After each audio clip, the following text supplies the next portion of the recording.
Hello, everyone, and welcome to another episode of the Deadhead Cannabis Show.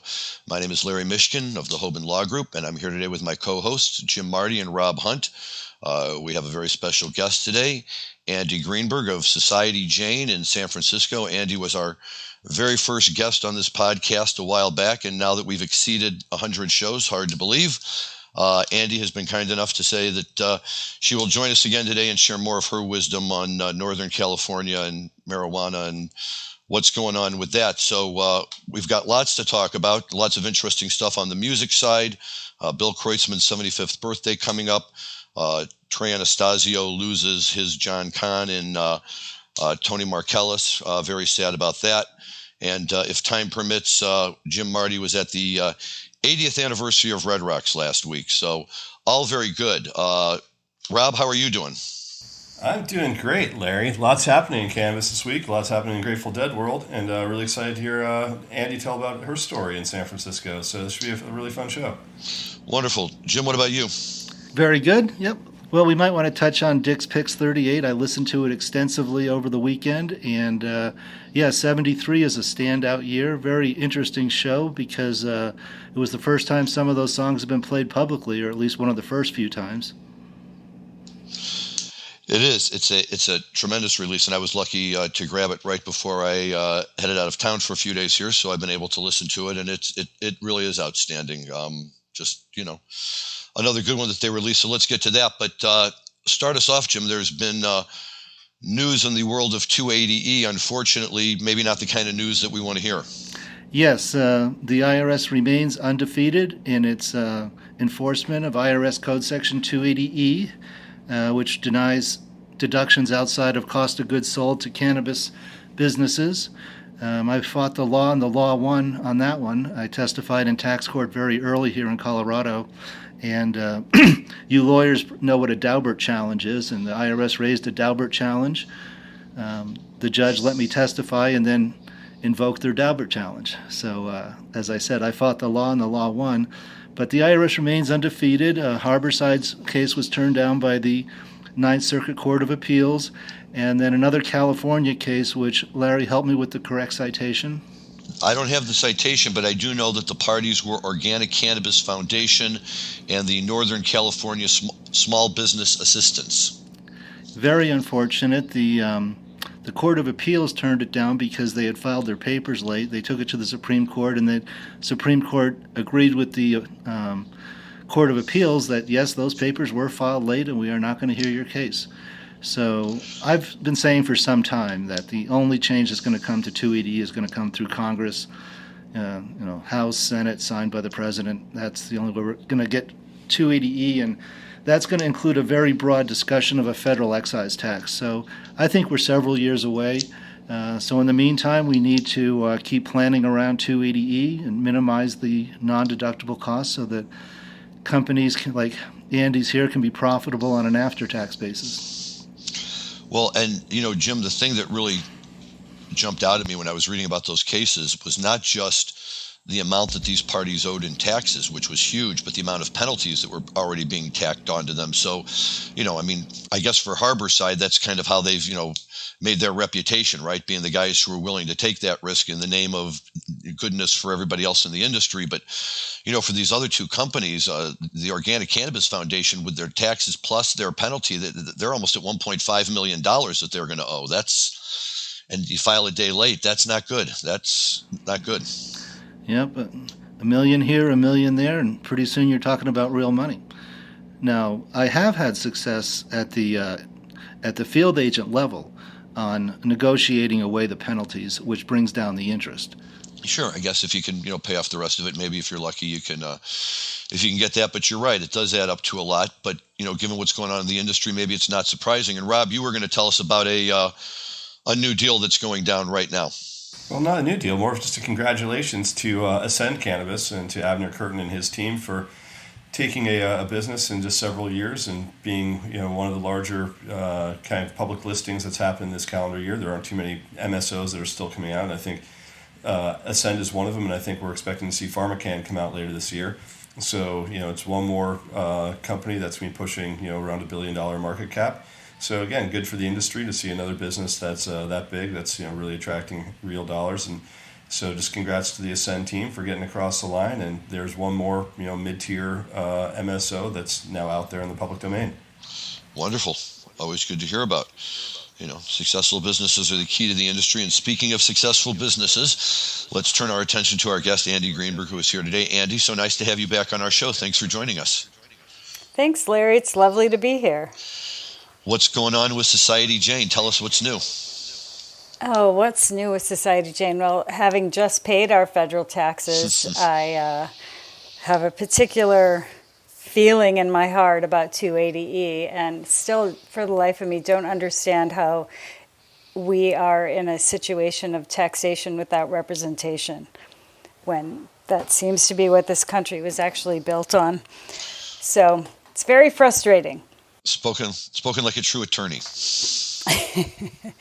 But on the business owner side of things, we're doing great. We were deemed an essential business early on during COVID, and so that's been it's been nice to be able to get out of the house, and it's been nice to be able to sell new products as well as the ones that people have grown accustomed to, as the supply chain, at least in California, was also deemed essential. So we've been able to onboard a lot of interesting new things, like the Garcia hand-picked brand, which we're all very, very fond of, and seems to be gaining traction throughout our customer base. We're getting a lot of new people, not just women, but a lot of people who are really interested in the Garcia brand. So that's been great for us. And just really quickly, for maybe some of our listeners who don't know you, just give a 30-second kind of overall view of what Society Jane does and what your focus is.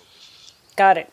So Society Jane started in 2015 as a collective, which was the entity available to us at that time, pre-adult use. And we were essentially an educational party provider. We would take the entire store, everything we were selling, and go to people's private homes and conduct sort of Tupperware parties for cannabis. We would do education. People would invite their friends, and we would tell them all the basics about cannabis, THC versus CBD, what does indica mean, all the the basics that we sort of forget about, having been in the industry for so long. And then people would have a chance to shop, and they could go home satisfied because they could take home whatever they bought, they could take it home and try it that night.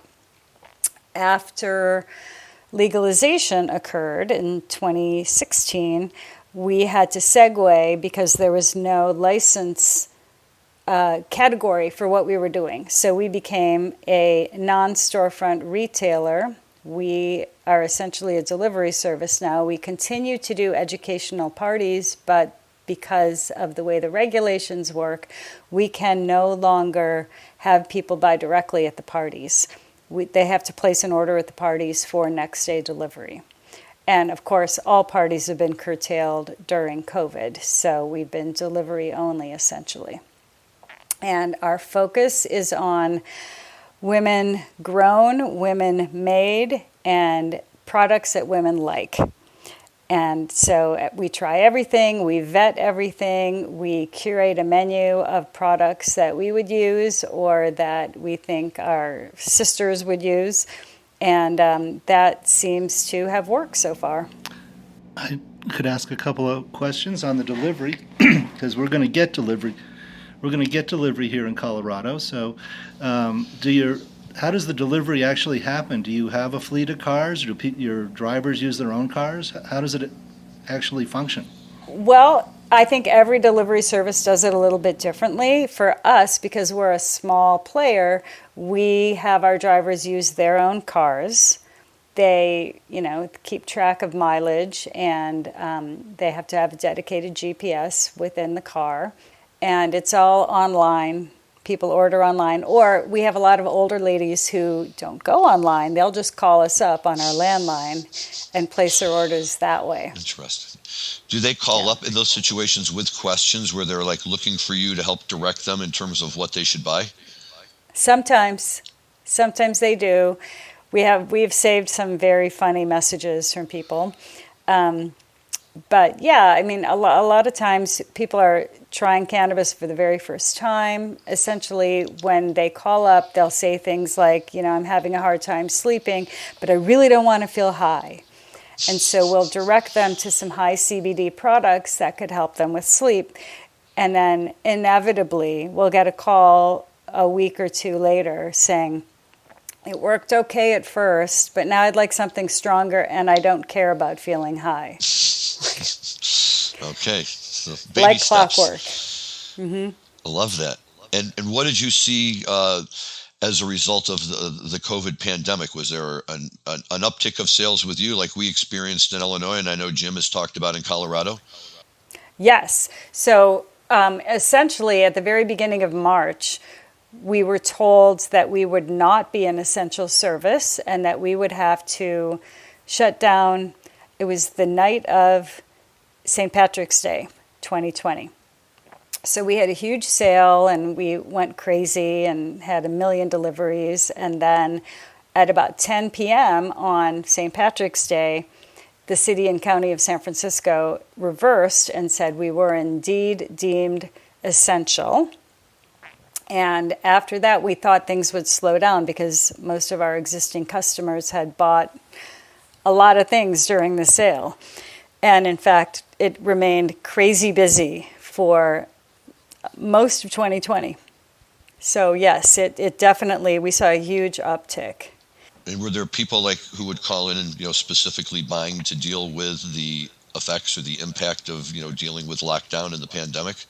Oh yes. And one interesting thing that happened towards the end of the year was that we onboarded a new product called CANN, C-A-N-N, which is a low-dose cannabis carbonated beverage. It comes in a little can.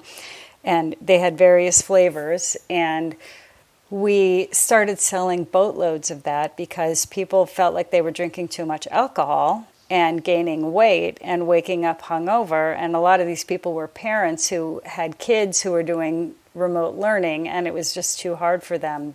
This way, they could have a drink later in the day that's only 35 calories, 2 milligrams of THC, 4 milligrams of CBD, and great flavors, and no hangover. So we started putting individual cans as gifts in people's delivery bags. Eventually, people are buying 4 or 5 6-packs at a time. So that was a huge thing. And every time we deliver to people, they say, this has really helped me with my anxiety, with dealing with my kids, with sleep, with not gaining any more weight during COVID. So I think that's been a big plus for people. Awesome. Very nice. Can right now I think is 25% market share of beverages in California. So it's they've taken off like wildfire. It's been sort of the same way that the White Claw Truly revolution's happened on the alcohol side. Can has definitely capitalized on the spiked seltzer on the cannabis side, and I think now GTI is carrying them in most markets, and now they're migrating to Canada as well, and they're actually powering a partnership with a company called Valens up in Canada as well, using their technology for microencapsulation going into other products up there. Wow. And Rob, do you know, I've been seeing a lot about celebrity investors in Can. Do you know anything about that? Yeah, I know that their cap table is relatively decent, but I mean, look, there's celebrity investors now in almost any company you can think of. So it used to be everyone wanted the celebrity endorsement going into the product. Now it's behind the scenes. You probably saw yesterday Chris Webber, in conjunction with Jason Weil, just announced a $100 million fund specifically to go after economic empowerment and fund minority-owned businesses.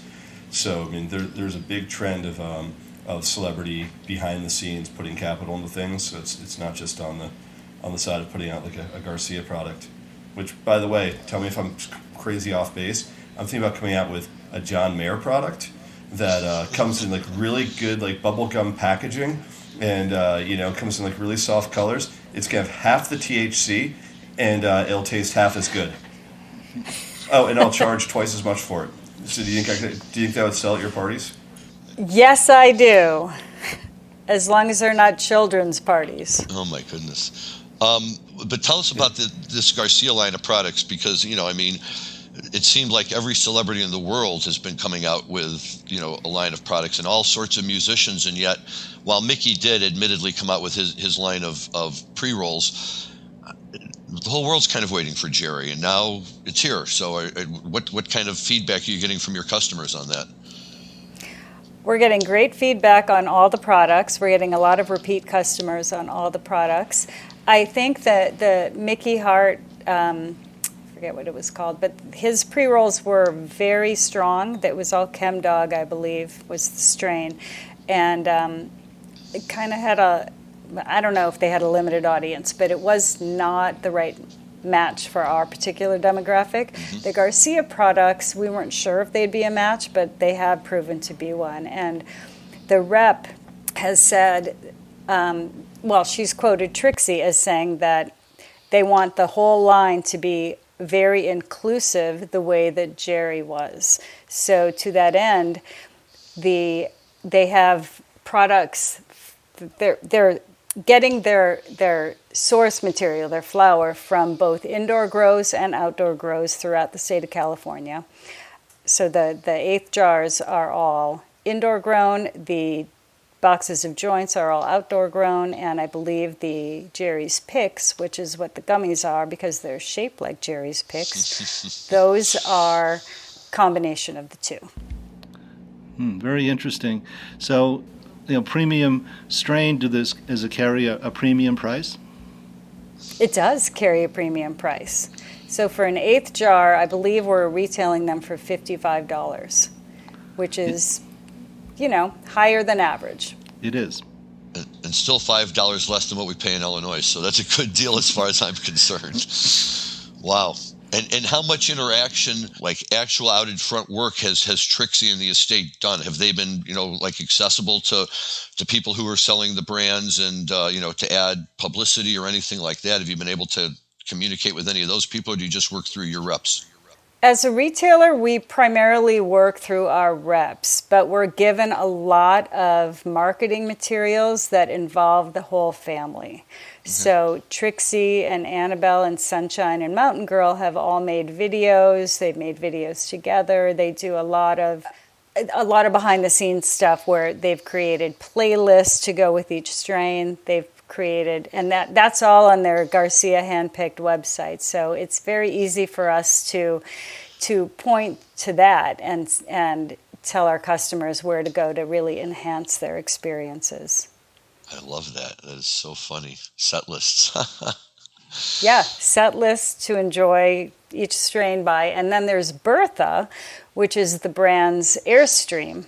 And Bertha goes all over the country and sells Garcia handpicked merchandise. Like the Oscar Mayer Wienermobile? Kinda. Only a lot cooler. Well, I don't know. You kind of like that Oscar Mayer Wienermobile. That's true. When you see it on the road, you know you're going in the right direction, so that's cool too. Exactly. Well, that's great, and so that's wonderful to hear that business is going well. You got all your customers and everything. Garcia's online. What's next for you guys? We are plugging along. I'm not sure what's next for us in terms of growth. We're looking at a few different options. We're always looking at new products and considering new product lines coming on. When Bertha comes back from Massachusetts later in the summer, we're planning an event with the Garcia handpicked brand. We're not sure what that will be yet, but we're planning something with her. And then once COVID restrictions ease up a bit, we've got a number of partnered events that are coming up and hoping to start doing the parties again. Wow. Okay, well, that's exciting stuff. Hopefully you'll do something at Red Rocks. Well, that would be great. I'll be in Boulder in June. We can't really cross state lines with Society Jane stuff, but I would love to do something at Red Rocks. Well, that's really the next step, right? Is they're just going to have to license the Garcia products into other states and let people eventually have them elsewhere, because that's the only way the rest of us are going to be able to get our hands on it, unless we come out to California. Well, I think they are in Massachusetts. Yes, they are. Oh. And I think... Oh, you told me that the Bertha-mobile was here, right? I did, and I think they might also be in Pennsylvania. They're in several states on the East Coast. I don't know if they have plans yet for Illinois. You may want to ask them, Larry. Till Illinois, gets out of litigation and starts giving out licenses, who knows? We'll see. But eventually, it would be nice to have them. I'm reaching out to some Colorado clients to get that here. But Andy, as I'm sure you know, Bob Weir's doing 2 shows at Red Rocks with the Wolf Brothers. I think it's June 4th and 5th, or right around there. I do know that. I may be there. Me too. And you just saw Bob Weir. Tell us, share with us what it was like to be at Terrapin Station Terrapin Crossroads this last Sunday, ostensibly going to see Phil and friends, and little Bobby Weir walks out. Nice segue, Larry. Yeah, it was Saturday, actually. Saturday. And we had tickets to Terrapin Crossroads. They're doing a really great job of putting on the outdoor shows. Phil set up a whole stage that's permanent out there. It's beautiful. It's right on the canal on a green lawn outside of the building, and they're selling tables. So you buy a 2, 4, or 6 top table, and then you have a square around it in which you can dance and move around. You can leave to go to the bar or to the bathroom, but it's very comfortable, and the tables are far apart, and it's a really lovely way to spend an afternoon. So Phil's band that day, even before Bobby showed up, was stellar. It was Phil and Graham Lesh. It was Jason Crosby on keyboards, Jackie Green on guitar, you just can't beat him, and then John Molo on drums. Who I love. Of all of the drummers, I love John Molo. Fantastic. Great Phil and friends. Yes. So already a fantastic band. And then right before the show started, when all the band members were on stage already, that's when Bobby showed up, and everybody went crazy. Phil yelled off the stage and said, "Bob, do you want us to start without you, or are you going to join us for the first song?" And I don't know what Bob said, but he joined them for the first song. The set list was spectacular. It was peppy. It was upbeat. Sometimes, personally, I feel like Dead & Co. is a little bit slow, but this was a very fast-paced, good energy show. So Bob played with them for the first 3 songs, and then he and his family left. And what I found out later was that he went into San Francisco, and there was a benefit happening at Fort Mason with Willie Nelson and Lucas Nelson, and Bob joined them for the evening for this benefit. So he spent the whole day being a guest star. Quite the doubleheader. Holy cow. What were some of the song highlights? Oh my gosh, the song highlights. Well, you can't beat a show that starts with St. Stephen. Right. Then they teased the 11 a little bit in the middle of St. Stephen, but they didn't quite get there. What were the Uncle John's Band, huge highlight. Shakedown was amazing. The Jack Straw, Bob had left by the time they played Jack Straw, but that was a huge highlight. Let's see, Midnight Hour was amazing. All the songs were amazing. Wharf Rat, Jackie Green, I'll say, he brings a unique, very young, very peppy, good juju energy to the whole thing. So I think he elevates everybody else's game. They're all fantastic musicians, but he is so positive, and he just radiates good energy, and you just can't help but respond to that. And I think if the crowd was small because the tables are so far apart, but you could really feel the energy in the air despite that. And I think that's a kind of an amazing feat to pull off with a crowd that's so sparse. That's cool. I agree with you about Jackie Green. I love him. I have a Jackie Green story. Go for it. So the first time I saw Jackie Green was at Red Rocks. And I forget who else was playing that night. It might have been the Allman Brothers, but I was covering the show for the newspaper as a journalist, and got there early and sat down close to the first or second row at Red Rocks. And there's this band out there in the afternoon, 4 or 5 o'clock, kind of warming the crowd up. And there's this young guy playing keyboards with braces on. He was so young, he had braces on. This is probably 2005, and that was Jackie Green. Oh my God. Wow. I saw him play with Phil and friends in 2008 or 9 at the Riviera nightclub in Chicago, which is this tiny little nightclub about 2 miles away from Wrigley Field, and the Cubs were in the playoffs. So it pulled away just enough people that you could breathe in the Riviera nightclub. It wasn't overcrowded.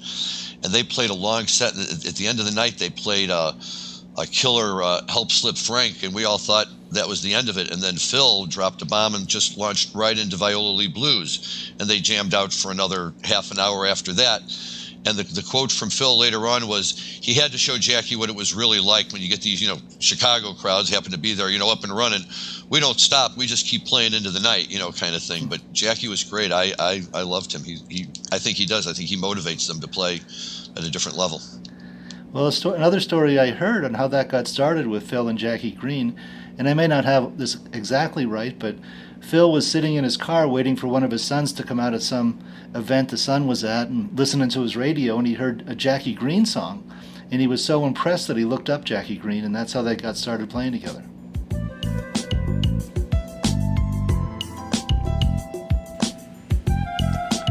Okay. Rob, Bill Kreutzmann's turning 75. Yeah, he sure is. It's exciting, and I think that it's easy when we sit on this show and we talk about highlights from other members of the band. 'Cause it's pretty easy to talk about your favorite Phil bomb dropping into another one, or your favorite time that Phil dropped a bomb to open a shakedown, or your favorite Garcia licks, or things that Bobby did, and super preening of Bobby on stage. But it's sometimes harder to identify what it is that you really like about the drummers, and obviously it's one of the only bands where drums was different every night, but a lot of it was Mickey attributed, where he'd be on the beam or on the beast or doing other things that you could really point your finger at. But sometimes you forget just how much Billy held down that band, and how creative he was, and the fact that he was the drummer that was there all along, and all the things that he's done since, and how much respect he has from the musical community, and all the young musicians that look up to him that play in Billy and the Kids. But there's so many musicians that look up to Billy as a drummer, and I think that it's time to take a little bit of time just to sort of celebrate what he's done as being one of the founding members of the band, and just unique parts of his career. And so I don't know if any of you guys have any highlights you can point to, but I've certainly got a couple teed up. But anyone have any things they remember about Kreutzmann doing something exceptional, or what it was you loved about Bill over the last 55 years of him playing Grateful Dead music? I just thought he was fun. He was always seemed, kind of like the happy-go-lucky guy in the group. The story was he was always close to Garcia, and that was nice. And the story was that he was the driving force behind a lot of the drugs that the group wound up taking. And my story is when they did the 2002 Terrapin family reunion at Alpine Valley. There were some of the guys who were in the group that I were there with. A lot of San Francisco crowds, so Andy probably knows them all. And one of them insisted that he was best friends with Kreutzmann, or he had some connection through to Kreutzmann, and disappeared for a while. It was an all-day affair, and then showed up right before they were coming out on stage, and was running around with a vial and said, "This is the acid that they're going to be dosed on. I got it from Billy." And we were all like, "Oh, well, if you got it from Billy, right?" So, everybody took a little taste to see what it was. We all had a great time, great show. Who knows? But, if you could believe that that's where it really came from, then it made it that much better. And why not? He seemed like that kind of guy. No, I've always enjoyed Billy. I've heard some people say when they got the second drummer, the question was why, that they thought Billy was adequate on his own. But I've always enjoyed Mickey's thunderous drum solos, and I guess a story I heard is there was times when Mickey Hart and Billy Kreutzmann, would feel each other's pulse before going on stage, and they were totally in sync. After that many years, it'll do it to you, right? What about you, Andy? One of my great memories of Billy is from the Fare Thee Well concerts in Santa Clara, before they went to Chicago. And Billy on the first day, Jay Blakesberg, my photographer friend who's been on your show, was driving a golf cart around with Phil and Jill in the back, waving to the people at the Shakedown Street and all over the crowd. And the next day, Billy wanted in on the action, so Jay got the same golf cart and drove Billy around Shakedown Street and the crowd, and people were really, really excited to see him. It was very cool to see them just mingling with the rest of us. One of the things about Bill Kreutzmann also, I think that really makes him unique is that he was always so approachable. And I know that people have ended up at his house in Hawaii. I know a friend actually ended up crashing his wedding a few years back, and he was actually really magnanimous about having people that he didn't know just show up at the wedding. He's like, yeah, sure, the more the merrier. So by all accounts, he's always been the guy that never has shied away from just kind of going out there and hanging out with the crowd. So Andy, your story tracks really nicely against everything I've heard about him as a person. I've never met Billy. I've met a lot of the other band members over the years, but Bill always seems like probably the guy I'd want to go just hang out and have a beer with. And Andy, correct me if I'm wrong, but at the first Obama inauguration, I believe that some version of The Dead played at one of the parties, and as I recall, our mutual friend Jack Gold was at the party and actually has a picture of him with, I think it's with Bill. And Bill's all dressed up in his formal attire that they wore to the inauguration. And our friend was saying, very approachable guy, was more than happy to chat with him, take a picture with him and everything. And yeah, he does kind of seem like, the guy in the group who would be fun to hang out with after the show, right? With Jerry, there's too much pressure. What the hell do you say to Jerry Garcia? I don't know. And Bobby, I always just imagined after the show was off doing his thing with his fan club, whoever that might be. And, Phil had kids that he was going home to, and, they all just had stuff. But there's Billy, and he's just hanging out. And he seems like, he would be the guy you'd like to, spend a Saturday evening with. Sure. Hey, we do have some fish news, but I have a quick Billy story to transition. And in 2007, I think, is when Fish came back from hiatus and did 4 shows at Red Rocks. And Bill Kreutzmann sat in with them, and they did an amazing Character Zero. And Bill sat in for pretty much the whole second set. Yep, and you pointed us to that, and I've actually checked that out on YouTube, and it's worth checking out. He's having a lot of fun up there with John Fishman, who's kind of an irreverent character himself. So I'm sure the two of them got along just fine. But Larry, why don't you lead us into a little bit of sad news on the fish front? Yeah, well, since we were talking about Fish now, unfortunately this week, the Fish family lost Tony Markellis, who was a bass player extraordinaire.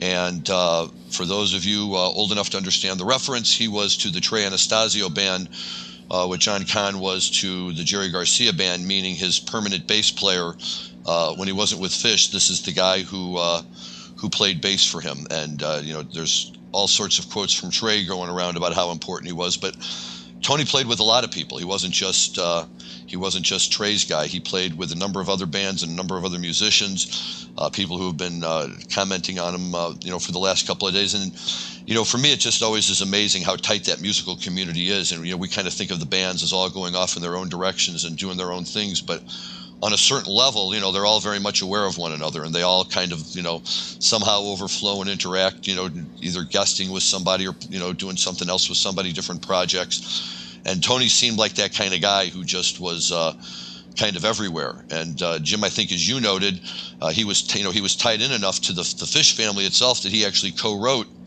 some of the Fish tunes. Got a Jaboo, I think, and you had mentioned First Tube earlier, and Sand, yeah. So that's no small feat to be get composing credits, or at least partial composing credits, for some of the biggest Fish tunes out there. So I know that for my Fish friends, it's a big loss.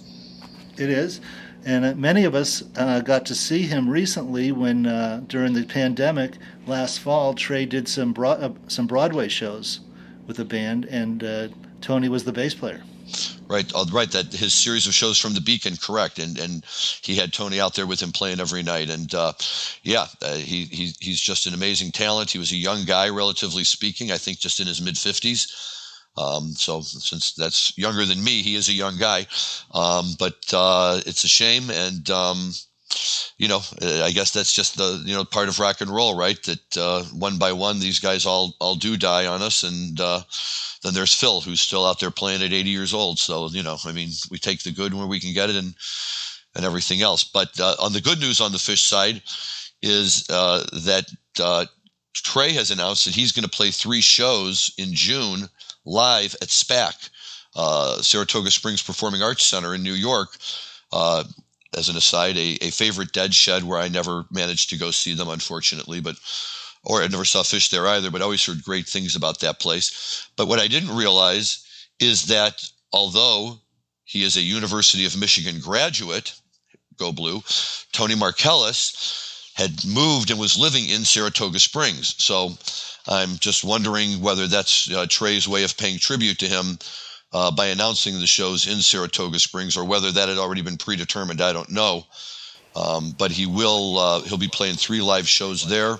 So for people who have been itching to see Trey live, you'll finally have your chance if you can make your way to New York State and see him there. Rob, did you ever make it to Saratoga Springs?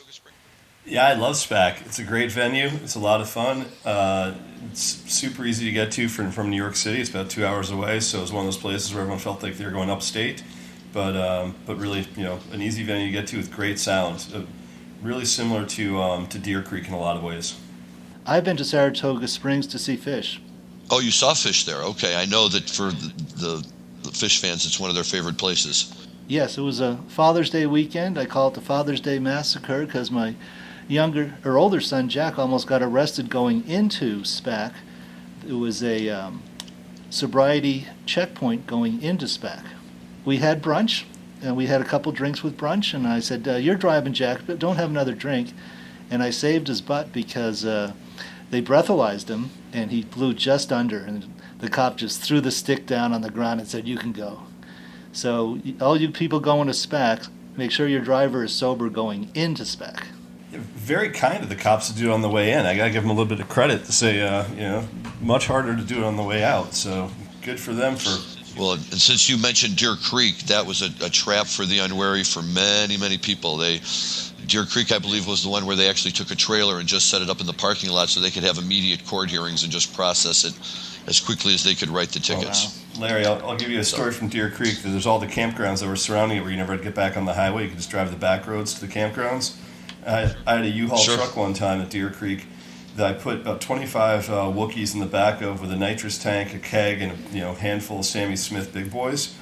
And I get pulled into the campground, and right as I did, you heard this huge crash in the back of the U-Haul, and someone had knocked over the nitrous tank, and it was just spraying everywhere, it was just freezing everything in the place, this cloud. And there was a cop and a security guard for the KOA campground. They're like, "Would you mind opening the back of this thing?" So I open up the back of it, and it's literally this cloud of nitrous with a bunch of people holding Sammy Smith's tall boy oatmeal stouts and nut browns. The cop looks at me dead in the eye and goes, "That's just too much paperwork." Closes the thing up, pretends he hasn't seen it, and lets me in. It was one of the great... I was just looking at him this is the most absurd thing this cop has probably ever seen. A bunch of dread. He's like, "Hey!" He's like, "Just go. Just get in there." Okay. That's all good fun. And really quickly, one other thing, Jim, you had mentioned at the top of the show, Dick's Picks 38 is out. Your thoughts on that? Yes, I got to listen to that extensively over the weekend. Very much enjoyed it. Got to read all the liner notes. And what's interesting about those shows of, I believe it's September of '73, is it was right at the time when Wake of the Flood was either just come out or had coming out shortly thereafter. So many of the Deadheads were hearing songs like Eyes of the World for the very first time. Well, and not only that, Dave Lemieux, when he was talking about it, he said the reason they picked the show was it was one of Phil's favorite, Dick LaVatla's favorites. And one of the reasons why they liked it so much was, you just said it yourself, they had discovered over time that tours immediately following studio sessions tended to be much better because the band was very tight from the studio sessions and they could kind of carry it over onto the tour. And this is really, I have to say, in terms of the amount of music they're giving us on these things, because you don't just get the entire 9/8 show on that album. They throw on a Bird song and a Playing from the night before, and the Bird song I think is the best of them all. But then if you got the bonus disc, for the guys like me who still subscribe after all these years, you get another hour's worth of the day before. I mean, it's just 2 tremendous shows from one of their favorite venues in the New York area. And the other thing that I really like about it is it's within a reasonable shouting distance of the Skull and Roses shows, right? So the version of Bertha that they play to open it is very similar to the Skull and Roses Bertha, but even better at the end of the show, just like on the, I think it's on side 4 of Skull and Roses, is the Not Fade Away Going Down the Road, Not Fade Away jam, which again is just, they just play their butts off. It's really, really And then after that, they still fall into Stella Blue. So, it's well worth it. It's a great album, a great time period. Go listen to it. I see why so many sophisticated deadheads like that 1973 era. Yeah, look, no coincidence. They had been doing a lot of recording, and, they came out and they were at the top of their game, and they just killed it. It was a good year for them. Okay, guys, I think we are running out of time. Andy, before we go, I forgot to ask you this before. How do people who are interested in hearing more about Society Jane, or if they live in the appropriate area ordering from you, get in touch with you? Well, Larry, I'm glad you asked. They can go to our website, which is societyjane.com. And they can also look us up on Instagram, where we are at Society Jane Fun. Okay, very good. So people who want to get in on the game and enjoy it, that's the place to go if you're in the Bay Area or the nearabouts. Thank you again, Andy, for joining us again. It's a pleasure to have you back, and appreciate your time and all the good things you had to share. Rob Hunt, any words of parting for our audience? Just excited to have another fun show next week with our guest Alex Beard, just joining us from New Orleans. So that should be a really fun show, so make sure you tune in for that. And Andy, thanks so much for joining us this week. That was a lot of fun. It's great to be here again. I'll do it anytime. Well, thank you very much.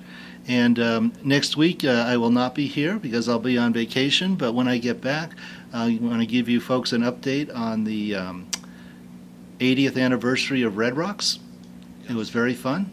And then I also want to, I'll be able to give a review of the psychedelic conference in Denver that I'm going to on Friday. Oh, very nice. Tagging onto our show from last week with Noah Potter and his psychedelic law practice. It seemed like after our show aired, there seemed to be a lot of articles popping up all of a sudden about it. So, maybe we're just slightly ahead of the game. Or I'd like to think so, at least. Well, Jim, we'll miss you next week. Safe travels. And so for everyone, this is Larry Mishkin. Thank you again for listening to the Deadhead Cannabis Show. We will look forward to seeing you next week. Enjoy your cannabis responsibly, and... And Jim, at the Psychedelics Conference, there's your chance to eat more acid. Okay, wonderful. Thanks, everyone. We'll see you next week.